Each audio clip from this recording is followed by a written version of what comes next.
Bonjour à tous, bienvenue, c'est Angie. On se retrouve pour la guidance sentimentale du mois de juin. N'hésitez pas à aller voir vos autres signes, l'ascendant, le lunaire, pour compléter et avoir d'autres messages ou bien confirmer les informations. Vous pouvez aussi me consulter si vous souhaitez faire une séance d'hypnose spirituelle ou bien un autre accompagnement avec moi. Vous avez en barre d'infos tous les liens pour me retrouver. Je vous souhaite une très belle lecture et je vous dis à très vite. Les Vierges, c'est à vous, nous sommes partis pour votre tirage relationnel, sentimental pour le mois de juin. On va voir ensemble les messages pour vous et vous êtes dans une reconstruction. Il y a quelque chose ici qui est en train de se réparer. Donc on nous parle de blessures, de quelque chose qui vous a touché. On vous parle d'une période d'amélioration aussi au niveau émotionnel, d'amélioration au niveau personnel. Ça me parle de réconciliation, bien évidemment, mais je dirais que de manière générale ici, vous allez sentir qu'il y a une espèce d'ouverture, que les choses que vous avez vécues vont prendre du sens aussi, que vous allez passer outre les difficultés que vous avez rencontrées, et là vous êtes en train d'apprécier, vous êtes en train de vous projeter dans quelque chose de nouveau, de reprendre contact avec des personnes, de reprendre contact avec l'amour, avec le plaisir, d'avoir envie peut-être aussi de prendre soin de vous à nouveau, de rencontrer des gens, d'avoir des projets. On voit qu'il y a quelque chose qui se remet en route, il y a une énergie qui revient. Donc on va voir comment ça va résonner avec les autres cartes. On voit qu'il y a aussi une notion d'acceptation de qui vous êtes. Il y a une forme de bienveillance envers vous. Vous allez être doux aussi envers vous, hein, envers votre corps, mais aussi envers tout votre passé, tout ce que vous pouvez considérer comme des erreurs qui n'en sont pas, qui ne sont que des expériences. Mais il y a une forme ici de... Vous serez plus doux avec vous.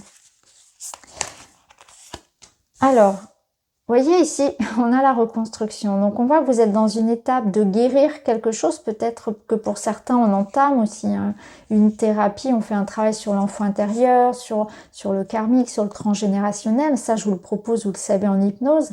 Mais il y a d'autres thérapies qui fonctionnent très bien aussi. Ça peut être aussi tout simplement que vous êtes dans cette étape, encore une fois, d'avoir envie de reprendre goût à la vie, d'avoir envie de faire des projets, d'avoir envie de penser à vous, de travailler sur vous, sur votre spiritualité, de comprendre pourquoi vous réagissez ainsi. Donc là, vous allez travailler sur vos blessures. Qu'est-ce que cette émotion, elle vient me dire? Qu'est-ce que j'ai à guérir? Donc là, il y a un travail surtout sur l'enfant intérieur, je pense. Les blessures d'enfant intérieur qu'on a tous. La page blanche, vous voyez, vous repartez à zéro. Ça peut me parler aussi de passer l'éponge, de se réconcilier avec soi, avec la vie, mais avec quelqu'un. Peut-être que vous avez envie, vous voyez, reconstruction, page blanche, on voit vraiment que vous voulez tourner la page par rapport à quelque chose. Tourner la page par rapport à une histoire, par rapport à une difficulté que vous avez pu vivre avec quelqu'un, vous pardonnez, vous passez à autre chose. On reprend ici avec quelqu'un, mais ça peut être aussi tout simplement que le passé, c'est le passé. J'ai envie de reprendre des forces, j'ai envie de vivre, j'ai envie de me réaliser aussi, de réaliser mes projets. Et on a l'union sacrée. Waouh, magnifique. Donc pour vous, clairement, là, on parle d'union karmique, de flammes jumelles, on parle d'âme sœur. Il y a une nouvelle étape ici avec son partenaire. Il y a une nouvelle étape, il y a une reconstruction. On est dans cette étape de se retrouver, en fait. Donc ça peut être que vous avez ici compris, en fait, le cheminement. Tout dépend où vous en êtes dans votre relation karmique, finalement. Pour certains, on est dans cette idée d'être ensemble, de se retrouver. C'est les retrouvailles ici. Pour d'autres, on est dans cette phase où on pense à soi, où on a compris que cette relation finalement karmique, elle nous permettait aussi de nous révéler à nous-mêmes, de comprendre qui nous étions, de travailler nos blessures, de nous réunifier, nous, de comprendre qui nous sommes, de comprendre ce que nous voulons, de nous guérir. Donc tout dépend de cette phase. Il y a des phases ici où on est ensemble, il y a des phases où on comprend qu'il y a cet espace qui est avant tout dans la relation pour moi, pour me construire, et que la réunion des deux n'est pas forcément nécessaire, n'est pas forcément le but de cette relation, mais que moi ici j'ai besoin de penser à moi, de me construire, de me guérir. Je comprends qui je suis et ce que je veux. Alors, au dos, qu'est-ce qu'on a? Au dos, on a le pansement. Donc c'est une invitation ici à guérir, hein, comme on l'a vu bien évidemment. C'est aussi à comprendre que il y a quelqu'un ici donc qui est face à vous. Donc soit c'est votre... Alors, flamme jumelle, ça reste une case. On va pas mettre les gens dans des cases. Mais en tout cas, il y a une relation importante qui fait vivre des hauts, des bas, qui pousse dans les retranchements, où on peut passer vraiment de... C'est très passionnel, c'est très fort. Il y a comme une évidence avec cette personne. Donc soit ici, on est dans la phase de retrouvailles, de passer l'éponge l'amour est plus fort en fait, le lien est plus fort que tout et on se pardonne et on avance ensemble, ou bien on est dans cette phase où j'ai compris ce que l'autre avait à m'apporter au travers des difficultés qu'on a pu rencontrer dans la relation, et je suis dans cette étape de me reconstruire, mais moi, seule, de mon côté. Je suis dans cette étape que j'ai compris ce que j'avais à travailler, et l'autre n'a été qu'un miroir. Vous voyez ce que je veux dire? Alors on continue, on va voir. Qu'est-ce que j'ai d'autre? Parce qu'on n'est pas tous au même point dans les relations, donc forcément les messages peuvent se lire de manière différente. Alors on a le bateau, l'ours et l'anneau. Ok, ouais. Ici on a la mise au point. On voit que c'est le nouveau départ aussi. Alors on a l'union, l'union sur l'union, d'ailleurs c'est très intéressant. Donc on voit que vous avez la force et le courage pour certains de prendre un nouveau départ. Donc de prendre un nouveau départ, ça peut être seul, comme je vous l'ai dit précédemment, ou bien c'est la reconstruction ici avec l'autre. Mais c'est stable, avec l'ours, c'est quelque chose de... Voilà, il y a une forme de protection en fait sur l'union. Il y a une forme ici vraiment d'engagement ici. Donc on est dans un engagement, soit envers soi et dans ce nouveau cycle de vie, soit envers l'autre. Mais quoi qu'il en soit, ça bouge, ça avance. Il y a cette notion aussi de sagesse et de patience, parce qu'on sait où on va, parce qu'on a confiance en l'autre. Et ça, ici, il y a vraiment une force et une belle énergie. Il y a vraiment un charisme et une protection. Ça nous parle aussi de votre force intérieure, que vous êtes vraiment dans cette étape de reconstruction et que vous avez cette énergie en vous, vous avez toutes les ressources pour aller vers cette nouvelle personne, pour aller vers cette nouveauté dans votre vie. Et vous avancez, vous êtes en confiance.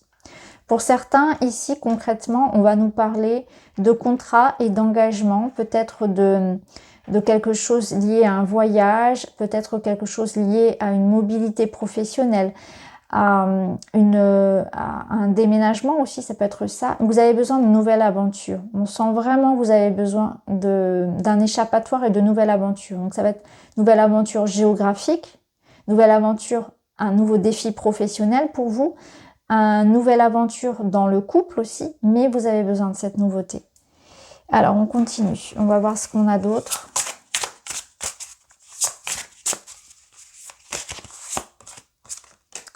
La famille, les mystères, ok, et l'équilibre. Ok, alors là, on vous parle de quelque chose qui vous freine, qui vous bloque. Donc, vous allez mettre de la compréhension sur ce qui freine votre développement personnel, peut-être ce qui freine la relation en elle-même, ça comme on l'a vu tout à l'heure. Il y a une notion ici de ne pas tomber non plus dans la dépendance par rapport à une substance, par rapport à votre partenaire, d'être dépendant d'une situation ou voyez, de la famille, de quelqu'un, que ce soit financièrement ou émotionnellement. Vous devez retrouver votre autonomie et votre liberté en toutes circonstances. Ici, on peut nous parler aussi qu'il y a des circonstances, des responsabilités, par exemple familiales, de votre côté ou du côté du partenaire, qui font qu'on doit s'adapter. Peut-être que vous avez des enfants, que vous êtes divorcé, etc., qu'il y a des responsabilités et des charges qui impactent le couple. Ça nous parle aussi d'une envie de construire une famille pour certains, de s'investir encore une fois sur quelque chose de pérenne. Avec le mystère, ici, on voit que vous devez cultiver la relation, vous devez l'entretenir. Peut-être qu'il y a une invitation aussi à se préserver justement du temps pour le couple en dépit des responsabilités familiales. Il y a un juste milieu à trouver. Il y a peut-être ça ici à garder. Peut-être que pour le moment, on vous dit aussi de garder votre vie privée pour vous. Il y a peut-être une envie ici de tout dévoiler pour le moment et que c'est pas forcément le bon moment pour certains. C'est ce que je ressens. Il y a une envie de penser à soi aussi, de se détacher des responsabilités. Je pense que vous avez besoin dans le couple, par exemple, de prendre du temps pour vous, en dehors des enfants, sans les enfants par exemple, de se détacher aussi d'un schéma familial, de pas chercher peut-être à reproduire Vous voyez, sortir de ce qu'on a pu vous mettre en tête du modèle familial, du modèle du couple, parce que ça vous correspond pas forcément non plus. Donc c'est une invitation aussi à s'écouter, à vivre ce que vous avez envie de vivre, même si l'image que vous avez de votre couple ne correspond pas à quelque chose de traditionnel. C'est-à-dire, par exemple, certains couples décident de ne pas vivre ensemble. Certains couples décident de ne pas avoir d'enfants. Certains couples ont une vie intime qui ne correspond pas à ce qui peut être dit standard entre guillemets. Chacun a sa notion de ce qui est bon pour lui ou pas. Donc c'est une invitation aussi à ça, à se détacher de tout ce qui peut être éducation, injonction venant de l'extérieur, et de réfléchir à ce qui vous fournit, vous provoque, non, c'est pas provoquer, c'est vous apporte cette stabilité et ce bien-être dans votre vie. Qu'est-ce qui pour vous est bon de faire, de vivre, d'expérimenter? Ça vous appartient. Donc peut-être que pour certains, on est obligé de ne pas forcément tout dévoiler parce que ça pourrait être mal compris de l'extérieur. Donc gardez votre jardin secret. Pour certains couples, ça va nous dire de pimenter un petit peu aussi dans l'intimité les choses, de se garder aussi du temps pour vous en tant que couple, surtout quand on a des enfants par exemple et notamment en bas âge. Donc voilà, chacun ici prendra ce qu'il a à prendre, mais en tout cas, on voit que vous êtes dans quelque chose d'équilibré. Pour d'autres, c'est peut-être aussi assumer des attirances voilà, qui sont différentes de ce qui peut se faire habituellement, hein, savoir une orientation sexuelle par exemple différente, qu'il est bon d'assumer, hein, bien sûr. Et là, c'est important de se détacher du regard extérieur, par exemple, du poids de l'éducation, de tout ce qui peut venir de l'extérieur. Parce que c'est important pour vous d'être dans votre équilibre, dans ce qui est bon pour vous. Alors, on continue. On va avoir d'autres messages. On a la luciole, on a l'arbre et on a la victoire. En dos, on a le caméléon qui vous parle de s'adapter, de fluidité. Alors, on a une réussite ici personnelle. On voit que vous êtes dans une nouvelle étape aussi et que vous êtes dans une construction. Donc, il y a des projets de famille pour certains. Alors, des projets de famille, des projets en couple qui sont en train de se manifester. C'est une belle réussite personnelle. On voit aussi avec les lucioles que vous allez être dans une étape vraiment de légèreté. Vous allez avoir envie de penser à vous, de vivre des choses pour vous-même, comme on l'a vu tout à l'heure. Il y a un équilibre qui revient. Je ressens vraiment que moralement et physiquement, vous avez votre victoire sur la vie. Vous reprenez des forces. Donc peut-être aussi que vous avez vécu une situation délicate, hein, un conflit intérieur, un conflit à l'extérieur, peut-être quelque chose de juridique ou vraiment une relation sentimentale qui a pu vous faire vivre des hauts et des bas. Et par rapport à ça, l'équilibre est retrouvé. Hein, c'est quelque chose de plus léger. Ça vous parle aussi de votre lumière intérieure. Donc d'un point de vue spirituel, vous vous reconnectez aussi à qui vous êtes, à votre véritable nature. Vous êtes dans une acceptation aussi de vous-même. Hein, je vous parlais tout à l'heure d'avoir une orientation sexuelle différente, par exemple. Ben là, il y a une acceptation totale de soi. On est dans cette idée de je m'accepte complètement, je l'assume. J'assume aussi, par exemple, mon mode de vie, tout simplement, qui peut être différent. J'assume mes désirs, mes passions, ce que j'ai envie de vivre, ce que j'ai envie de faire de ma vie de manière générale aussi. Et là, vous avez de toute façon cette réussite, cette protection qui vous accompagne. Alors, qu'est-ce qu'on a d'autre pour vous ? On a l'intuition, l'énergie féminine, la réception, on a la colère. Donc, il y a une colère à comprendre et à accueillir. On a la dualité. Ok, on a le choix. Donc là, vous avez le libre arbitre, vous avez cette notion de reprendre votre liberté, votre autonomie, de faire un choix, de vous positionner. Donc le choix vous appartient. Mais il y a quelque chose ici qui doit être réajusté, qui peut-être vous met en colère aussi. Cette dualité ici, elle est face à quelqu'un, elle est aussi en vous. C'est une acceptation de votre pardon. Il y a cette colère, donc quelque chose que vous avez gardé en vous, C'est une colère, mais ça peut être une frustration, ça peut être une tristesse. En tout cas, il y a quelque chose que vous n'avez pas verbalisé, que vous gardez en vous peut-être même depuis très très longtemps. Ça génère chez vous des émotions et des blocages. Donc ça, c'est un travail sur soi à faire.